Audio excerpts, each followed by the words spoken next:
Bom dia, hoje dia 18 de setembro de 2017, estou fazendo esta gravação em homenagem ao meu grande amigo Cipriano, assim conhecido Cipriano, Pai Cipriano, que é meu guia espiritual. Vou contar para vocês as encarnações que eu conheço dele. Aos poucos ele foi me revelando as suas vidas passadas, as minhas e de outras pessoas ligadas a nós dois. A encarnação mais antiga que eu conheço de Cipriano, que ele me revelou, foi no Egito Antigo há quase 5.000 anos atrás. Eu era o faraó, conhecido na história como Horus Den, e ele era meu vizir, quer dizer, é como se fosse um ministro, aquele que administrava. Eu era muito voltado para a atividade guerreira e fiquei conhecido como o Homem do Deserto. Realizei cerca de 20 a 30 incursões guerreiras na Península do Sinai, naquela região, e quem, na verdade, administrava era o Emaca, que era esse vizir. E ele foi tão importante que o túmulo dele era maior do que o meu. Ele construiu o túmulo dele maior do que do próprio faraó. Então a encarnação mais antiga que eu conheço dele foi ele como Emaca. O meu reinado foi de muito progresso, talvez o de mais progresso, de maior progresso da primeira dinastia do Egito Antigo. Isso se deveu a dois fatores. Primeiro é que minha mãe, que era a rainha Merneite, ou Merinate, cada um fala de um jeito, ela ficou governando praticamente no meu lugar, enquanto eu fazia essas guerras, realizava essas guerras. Mas eu também realizei por mim mesmo muita coisa. Mas aceitava a influência boa da minha mãe, que eu considero que foi uma faraó. Seria a primeira faraó do Egito, Mernate. E depois que ela faleceu, em homenagem a ela, eu instituí o culto a Mafdet, que era ela própria. Seria a deusa da justiça, a primeira deusa da justiça do Egito Antigo. Mas eu estou me referindo a Emaca, que é a encarnação mais antiga que eu conheço do meu querido guia Cipriano. Depois a gente vai dar um pulo muito grande e vai para o ano 1000 da era pré-cristã, e a gente vai à época de Davi. Eu acredito que Cipriano tenha sido um daqueles generais mais importantes de Davi. Há um deles, cujo nome não me vem à mente agora, que era o guerreiro mais valente, o que matou mais adversários. Eu não me lembro do nome dele exatamente, mas foi um dos generais mais importantes de Davi. Eu fui um deles, meu nome era Urias. Agora o dele eu não me lembro exatamente, mas foi o mais perigoso adversário que ninguém ousava enfrentar. Ele sempre foi muito corajoso, em todas as vidas demonstrou essa qualidade, esse estilo, essa personalidade. E isso então seria lá pelo ano 1000 a.C., ou seja, há uns 3.000 anos atrás. Depois ele me falou de uma outra encarnação dele, em que ele foi genro de Pitágoras. Pitágoras foi um grande filósofo, humanista, polímata. Polímata significa a pessoa que tem uma cultura geral muito grande em praticamente todas as áreas do conhecimento. E um dos genros do Pitágoras foi Milon de Crotona, como ele era conhecido. Ele, além de ser um intelectual, ele era um homem muito rico e foi considerado um dos maiores lutadores de luta livre de todos os tempos. Alguns falam que foi até o maior de todos. E Milon de Crotona era tão respeitado como lutador de luta livre que em uma das Olimpíadas não apareceu nenhum adversário, com receio de competir com ele, de concorrer com ele, então ele foi declarado campeão sem ter havido luta. Não apareceu nenhum candidato. Isso foi por volta do ano 500 a.C., ou seja, há 2.500 anos atrás. Depois, uma outra encarnação dele, que ele me revelou, foi a de José de Arimateia. José de Arimateia viveu na época de Jesus e foi um dos membros do Sinédrio. Eu também era membro do Sinédrio. O meu nome na época, eu fiquei conhecido como Abba Saul, e era um dos membros do Sinédrio, mas não era de grande prestígio. O José de Arimateia era um dos membros do Sinédrio, mas que tinha muito prestígio. E a gente vê o nome dele nos evangelhos, em alguns evangelhos, como aquele que participou do julgamento de Jesus, e depois que Jesus morreu, ele ofereceu o túmulo dele, que estava novo, que ele tinha comprado e que nunca tinha sido usado, ofereceu o túmulo para enterrar, para sepultar Jesus. Imagine-se o seguinte: um juiz que votou pela absolvição de um réu, daquela envergadura, que era, digamos assim, uma pessoa considerada perigosa para o judaísmo. Então José de Arimateia enfrentou Anás e Caifás e votou pela absolvição. Mas mesmo assim Jesus foi condenado. E depois, ao invés de jogarem o corpo aos abutres, aos urubus, ele, José de Arimateia, reivindicou o corpo e colocou-o no seu túmulo. Isso significa o quê? O juiz que prestigia o próprio réu, afrontando o próprio sinédrio. Então ocorreu uma série de incidentes e ele acabou sendo preso e depois cumpriu uma pena de 10 anos de prisão. E depois disso, quando foi libertado, muitos anos depois, ele passou a propagar a ideologia de Jesus e viajou pelo mar Mediterrâneo, comerciando, negociando, e acabou chegando à Inglaterra, atual Inglaterra, e ali ele viveu muitos anos e divulgou a doutrina de Jesus na Inglaterra.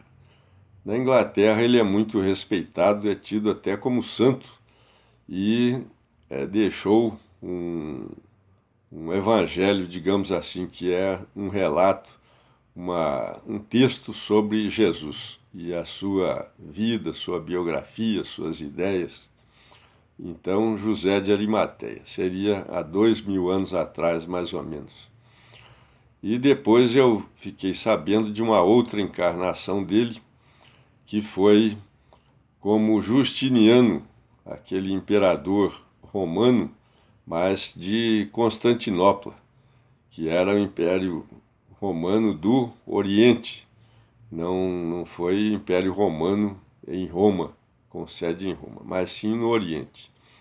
E Justiniano foi um grande imperador no sentido de elaborar a legislação, compilar a legislação do direito romano, e graças a ele é que se sabe bem o que é o direito romano.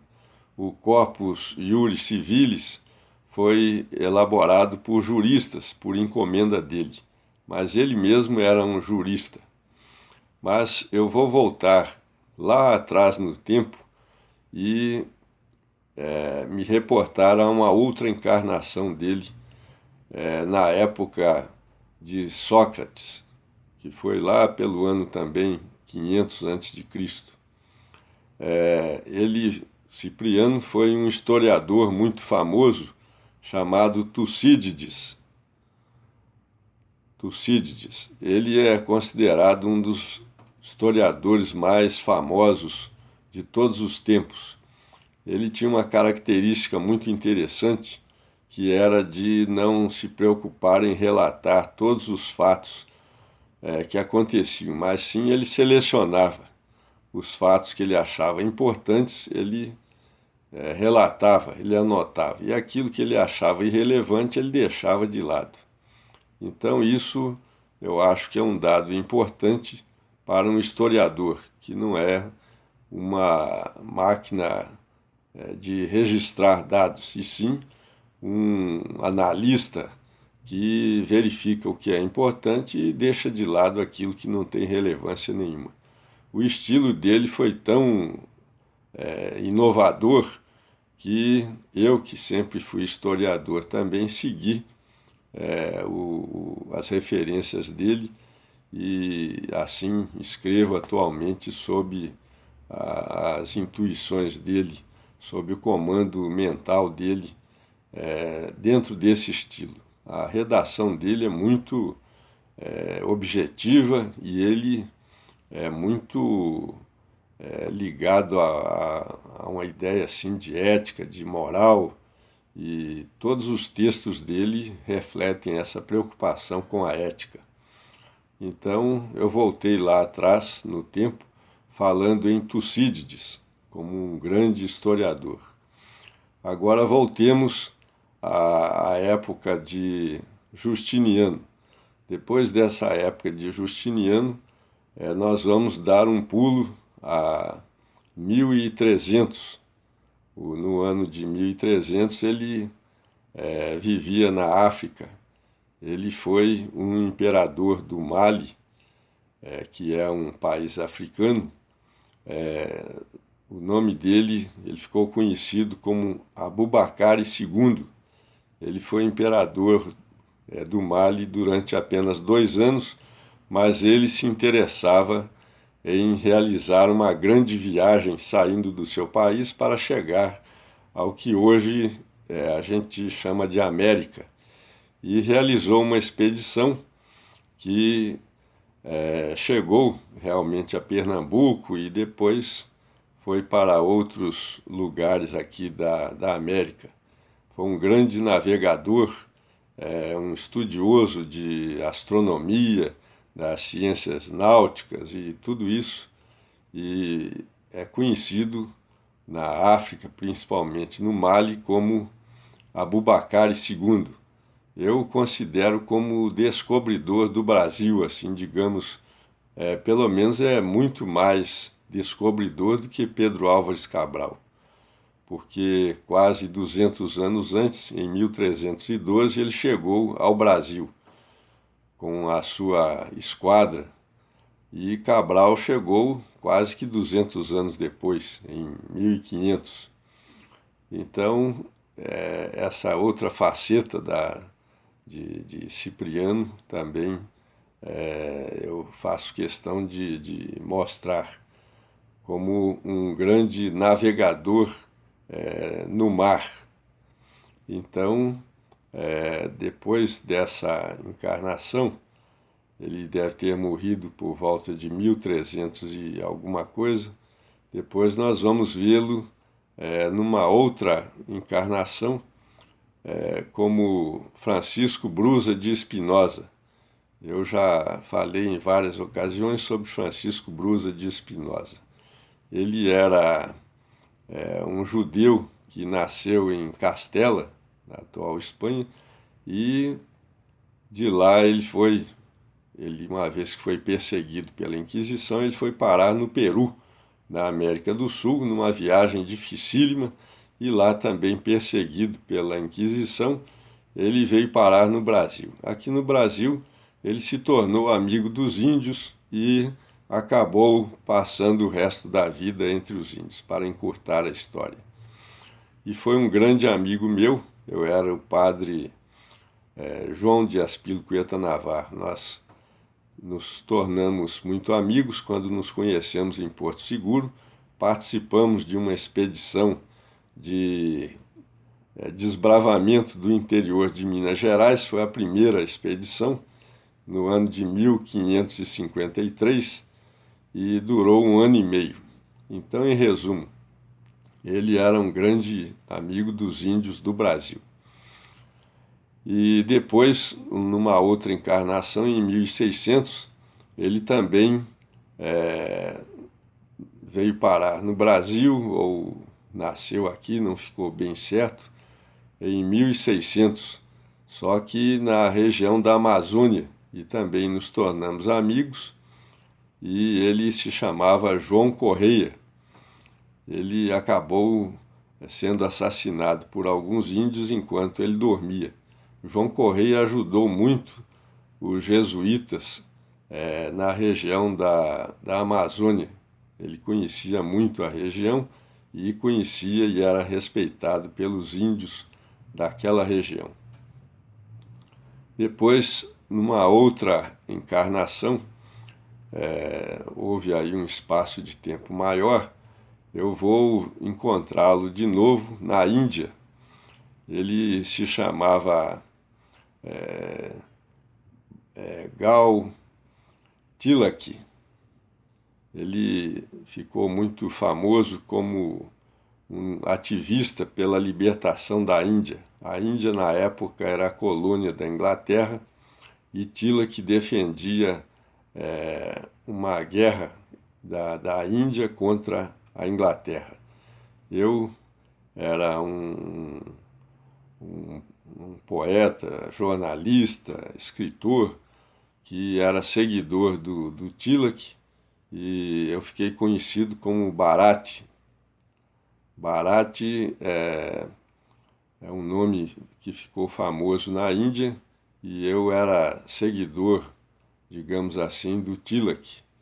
Nós dois e outros tantos, nós éramos a favor da guerra declarada, da luta armada contra os ingleses. Enquanto isso, Gandhi defendia o diálogo, a não violência. E foi a última encarnação de Cipriano de que eu tive notícia até agora. São várias encarnações, a gente pode ver que ele sempre foi um homem muito culto, muito estudioso e muito corajoso.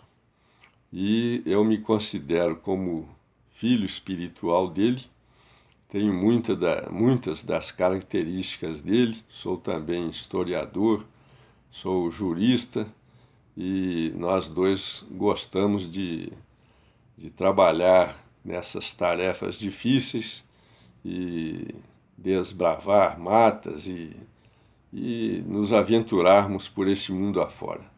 E quem viaja muito, quem já viveu em muitas partes do planeta, pode ser historiador mesmo, se tiver o dom da palavra. Ele é um grande orador e também um grande escritor, tem a palavra muito fácil, escreve muito bem, e eu fico muito feliz de ser seu filho espiritual e seu seguidor.